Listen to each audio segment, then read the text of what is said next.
have to do it from a grassroots foundation standpoint to live a solid life.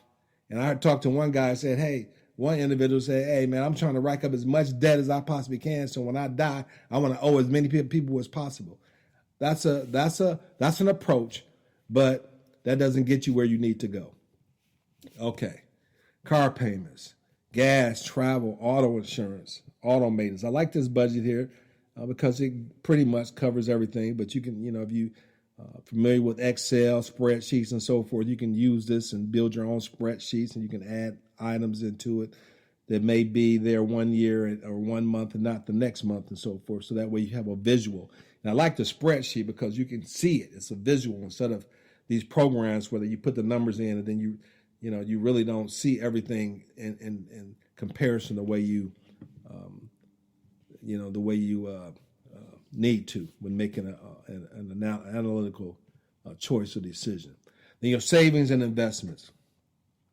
That's what I've been talking about before. You want to have savings, you want to have investments, because money is not what it used to be. And investments, in 2008, investors lost, the market crash, and they always say the market's going up, but these people lost their livelihoods. They lost their livelihoods, and people who thought they were going to retire end up having to go back to work at 70 years old plus because their investments had pretty much disappeared. Then you have your emergency savings. You want to have, they say 6 months to 12, but you want to have at least, a year, especially during this emergency period right now. This caught us all off guard. Whoever thought this would happen during our lifetime, that this would happen. And those people who are already living from paycheck to paycheck, it's hard times right now. It's hard times right now. So we want to always have that emergency savings, and especially if you buy property, you want to have that sinking fund set aside. You want to put money in it every month just in case you need it. See, just because you don't want to over leverage where you need to get a loan just to make a payment on something. Yeah, that's not the way you should organize your savings and investing and your financial strategy. You want to have some cushion. You want to start building, and by doing the budget, you can look and see exactly where you are, what areas you need to cut back on, what areas that you can reduce. And sometimes we're caught up into our lifestyle that we can't really see it. So you may have a friend or associate who is not living as lavishly as you are. Have them take a look at the budget. And when you do the family budget thing, when you do your budgets and sort of sit back together, look at areas and discuss areas where you can cut back. And especially now, since we're on a lockdown with the COVID, there's a great opportunities now to save money and to cut back on things that you thought were necessary before. You find out that now you can't even spend that money and you're doing quite well. So this is an opportunity now to analyze your life, to look at things now, and because finances is so important. I have a saying that a positive cash flow is heaven on earth. Your whole mindset is different when you have a positive cash flow. But the thing is about when you get to a positive cash flow, what do you do next? If you have a good credit score, what comes next? I was talking to a person the other day, well, I want to get credit cards that I have a $200,000 line of credit. I said, okay, people who get $5,000, $10,000 lines of credit, they end up spending it and consumerism and end up in debt, and all of a sudden the impulsive spend is over. But if you have a $200,000 line of credit, you have good credit, what next? What next? The objective is to build wealth. It's to use that good credit score to build wealth now. What do you do now? Just let it sit there? See? And people want to go and say, hey, let me get a $5,000 loan or $10,000 because I want to start a business. You don't need a loan to start a business. All you need is sweat equity at first. Make sure you understand the business. Make sure you have a budget in place. You got a business plan so that way you know the moves that you're going to make. See? And you got during these period of time, people giving you $10,000 loans to start a business. That's not enough money to start a business. Now, if you have an ongoing business, you want to upgrade your computer system and your supplies, your office supplies and so forth, and you already have the income coming in to make payments on that loan, that's a little bit different. But you don't want to get that if you don't have a business, you haven't started a business, you just say you want a business, all you're going to end up doing is owing more money. See? So in these whole things of the credit repairs and all that kind of stuff, they just clearing it up so you can just get more debt and your credit score goes up because you manage your spending better. We're talking about building wealth, not playing with debt and moving it around. Oh, I want to get a credit repair so I can take this off my credit. So now I can go buy something real quick. So before it pops back on there again, that's foolishness. That's foolishness. So manage it so you don't get out of that, so you don't get into that situation. If you're in that situation, you want to get out of the situation so you can make better money moves in the future. And hopefully we can build a community of individuals who are good money managers, but like most investment clubs, right? What do? They start investment groups and they may buy a mutual fund here or stock here or there, and they put it into their group and everybody contributes money every month. Then they go buy a mutual fund that already has a layer of management fees, and then the investment group has their own fees. And then eventually one of the people that has the money in the group says, hey, I need my money back because their financial house is not in order. So now it creates turmoil and confusion within the group. And then you got bad blood and then they end up breaking up. See, the whole concept of that type of organization is faulty from the beginning. See, because you have layer on layer of expenses, the whole objective, and I don't want to cover that right now, but there's a different approach to be used as far as the investment group goes in order to actually gain the leverage and power that you want when you first join the group, your intention when you first join the group.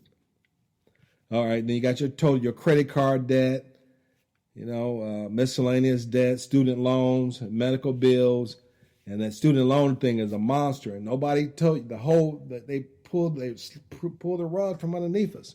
And they told us one thing, right? But at the end of the day, it turned out to be something different, So we played the game the way it was told us and promoted to us, and then the opportunities just weren't there, right? And especially in the Black community, where they encourage you to go to school and get an education, but then when you get an education, nobody in the community they don't respect the education. They don't respect the knowledge, and then they don't do business with you. So, not and like other communities, when they come, they do business with each other, and you learn they do business they spend money with each other. So it's a win-win situation for them. And we got it all backwards. We're trying to turn it around here, right? So groceries and lunch, and sometimes you just got to make that lunch. Maybe work, eat out at lunch, maybe a few times, but. Make your own lunch. See how much money you can save in that area. And I remember when I was working and so forth and cut back on lunches and all those eating out all the time and cut back on expenses. That was the difference between living in an apartment and actually having enough money to buy, a house. And I didn't have all this information, even though I started out in financial planning and so forth, but I didn't have the wisdom and the long-term thought process that I have now. And then in a relationship with somebody who said one thing but actually did something else. So we weren't on the same page. So when that right there takes a lot of steam out of you and sets you back for years, that many times it takes you a long time to recover, especially if you have children involved in the process, because one or both partners are short-sighted and only looking at short-term gains at the other's expense. So like I have a scenario, you get married, you're in a home, and then in my situation, the wife, who was a spendthrift, wanted everything. So you buy alarms for the house, you buy all this furniture, all that kind of stuff, and then you end up with, in addition to the mortgage, you end up having $800 a month in credit card debt. And then you end up struggling. Cars go down. Then you're being blamed for the cars being not working and so forth. When this person is spending all the money on consumerism, and all that kind of stuff. Remember one time I stayed home, and every day, I stayed home for about took vacation, was at home and doing stuff around the house, and every day, except for maybe one day, that United Parcel truck stopped by, dropping off packages. Then I started looking through the house and saw packages stored here and there, and end up she was buying stuff for her friends too. Oh, they're gonna put the money, give me the money back, so I can put it on my credit card. I'm like, you got too much time on your hands. This is ridiculous. It's totally ridiculous. So I looked at it, I said, listen, instead of that, and then as financial planning, I remember one time I got a good account and so forth, and I was able to pay off all the debt. And we used to sit down every week, every month, go through the budget, do the budgeting and so forth like that, and then got a good account and paid off all the bills. And then a couple months later, we're sitting down there, and all of a sudden, all these charges start creeping back up in there. I'm like, what's going on here? What's going on here? Then I had to go and take credit cards and cut them up, and then just leave one for emergencies. And then the weight of I'm telling you too much here. And then I remember the wallet. I had the wallet. It was so light.